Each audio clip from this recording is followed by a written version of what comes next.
So you're just a leech living off your parents at your ripe old age, huh? Lily, leeches should get lost. This is going to be our house.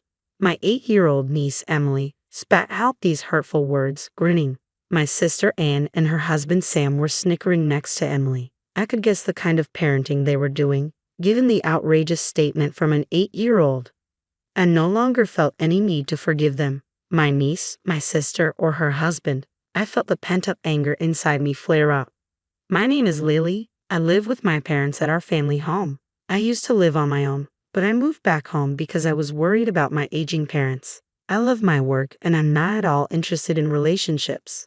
I never intended to get married, and one of the reasons I decided to live at home was to cherish the time I had with my parents.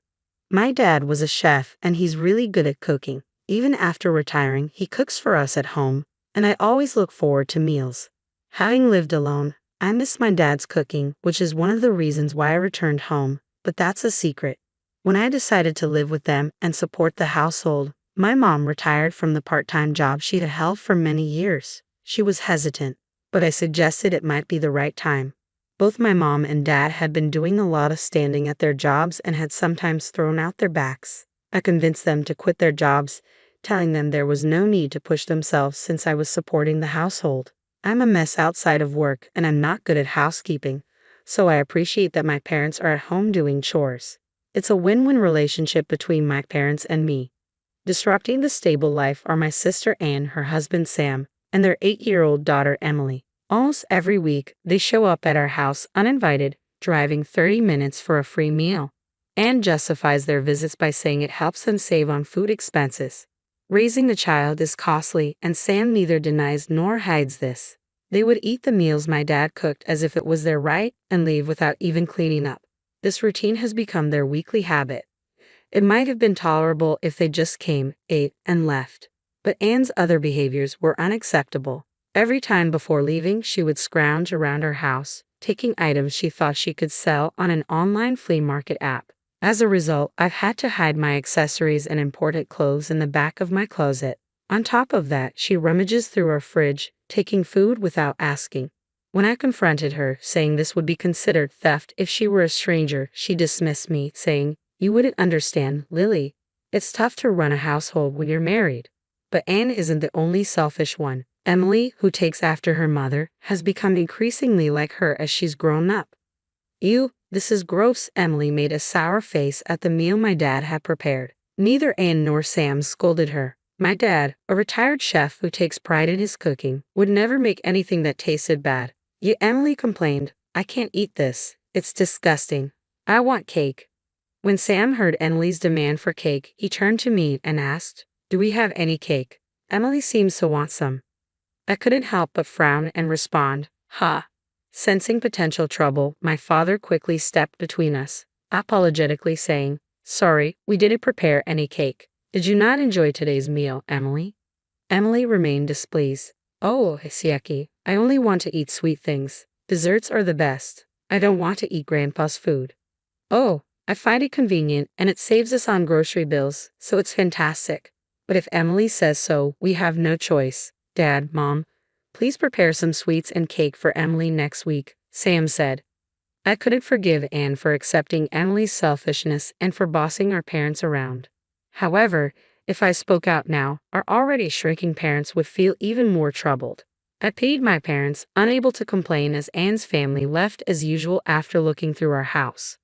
I couldn't believe their audacity, behaving that way just because it's their parents' house. It was unforgivable. My mother apologized, blaming herself for not having the cake ready, while my father quietly disposed of the leftover food meant for Emily. It pained me to see my parents act this way. The next week, I debated whether to ask Anne and her family to stop visiting, only to have them show up at our door once again without warning. They walked in as if it were their right, asking, "Is dinner ready?" Emily complained about the cake my mother had bought, insisting she wanted one with more strawberries. Sam took charge of the TV remote without asking. Watching my sister and her family act so entitled left me stunned. While my father's cooking was served, Anne and Sam enjoyed their meal, chatting and sharing a bottle of wine. Emily, unhappy with the cake and refusing to eat her dinner, played games on her phone, remarking, "Grandpa and Grandma are really useless." desperate for them to leave, and suddenly chirped, "Oh, by the way, we've decided to move into this house starting next week." Huh. My voice echoed with surprise, and it seemed my parents, equally taken aback, hadn't heard this before. Sam chimed in to support Anne's announcement, saying, "Driving here every week is a hassle. Living together will save on groceries and rent." Struggling to find my voice, I finally objected. "Wait a minute, this is sudden. We don't have enough rooms, and you're planning to live here without contributing financially. That's presumptuous." Anne and Sam's faces twisted at my words, but it was Emily who spoke up first. "Lily is just a leech living off her parents. Leeches should leave. This will be our house," she said smugly, earning stifled laughs from her parents. I couldn't believe an 8-year-old could speak like that. I was stunned that Emily, at such a young age, called me a leech. It seemed clear that Anne and Sam had influenced her to see me in such a negative light. "No, Emily, don't say that. You'll hurt Lily's feelings," Anne interjected, trying to defuse the situation. "I don't want to live with Lily. I want her gone by next week. It's embarrassing to live with a parasite. What if my friends find out?" Emily stared at me disdainfully, with Anne and Sam chuckling beside her. Anger surged through me after enduring their behavior for so long. "All right, I will leave by next week, as you wish," I replied calmly. Anne's family seemed pleased with my answer, laughing as they always did without offering to help clean up. My parents looked terrified at the thought of living with Anne's family, but they seemed relieved when I suggested a solution. There was so much to organize before Anne's family moved in. With my parents' help, we got everything in order, and it was a great relief. The house was cleaned and prepared just as Emily had requested. The day arrived when Anne's family was supposed to move in, and I busied myself organizing in my new place. I missed my old house where I had lived for so many years, but the new place was nice, and I felt a sense of relief knowing that I wouldn't be irritated every time Anne's family visited. While I was engrossed in cleaning, my phone rang again, showing numerous missed calls from Anne. I picked up. "Lily, why didn't you pick up earlier? There's a problem with our house," Anne cried. "Well, it's my house actually. I've already demolished it," I said, half jokingly. Anne screamed, "What have you done?" I could only imagine their shock when they arrived to find the house in the midst of demolition. You see, when I had moved back to support my parents, the house was transferred to my name. It was my decision to demolish it. I felt it was better to knock it down than let Anne's family take it over. The house was old anyway, and my parents agreed with my choice. I wanted my parents to enjoy their retirement, so I took care of all their expenses. Emily's comments about me being a parasite were therefore completely misguided.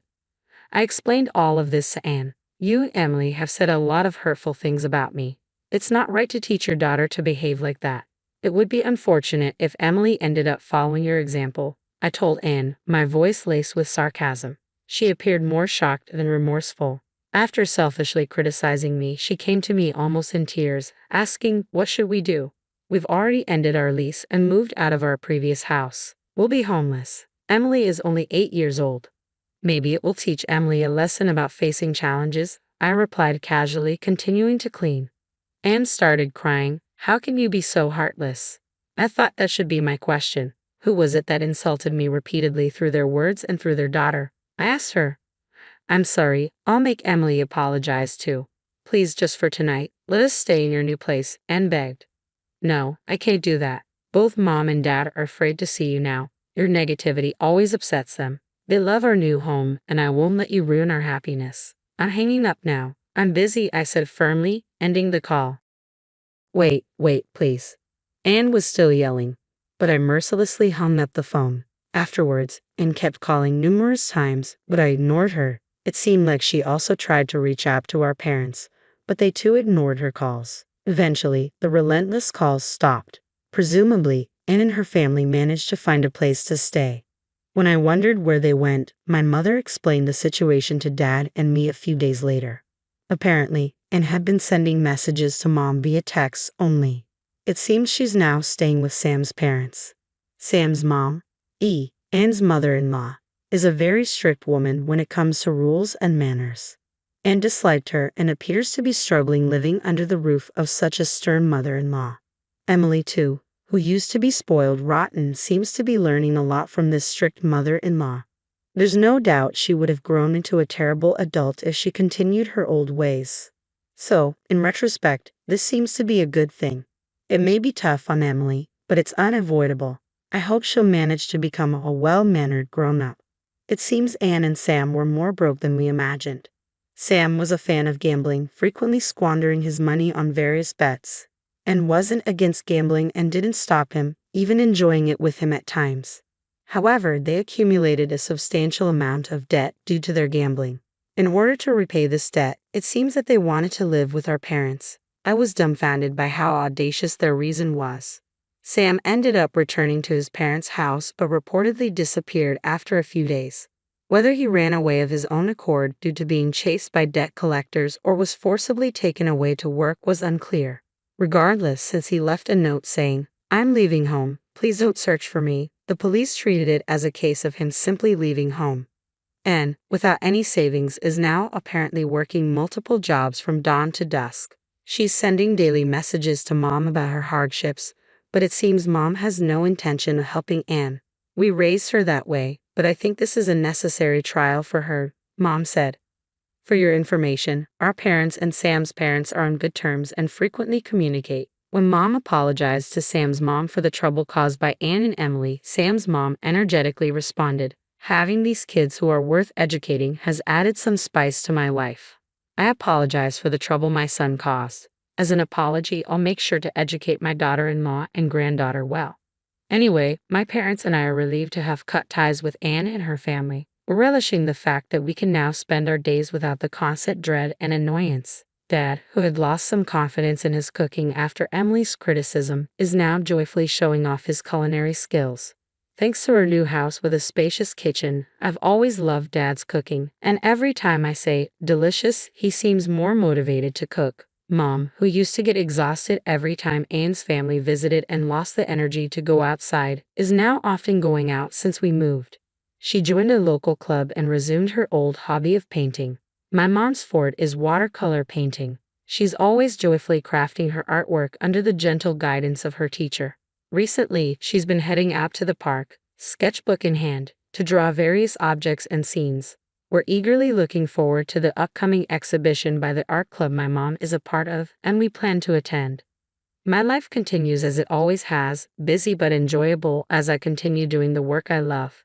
The constant nagging from my sister and her family has finally ceased, reducing my stress levels significantly. It wasn't until I felt this relief that I realized just how much stress they had been causing me. It's refreshing to remember just how bright and cheerful I can be. My parents are aging, but they are enjoying their lives now, which makes me happy. Even if they eventually need care, our home is equipped with accessibility features, making caregiving easier. "Lily, thanks to you, we are so happy. We truly appreciate it," my mother often says. My father echoes her sentiments with a warm smile. Indeed, my devotion to my parents was born from a desire not to have regrets when the inevitable separation comes. However, seeing them so pleased is the greatest reward. I want to continue living this slow-paced, warm life and will do what I can to ensure our daily lives remain this way.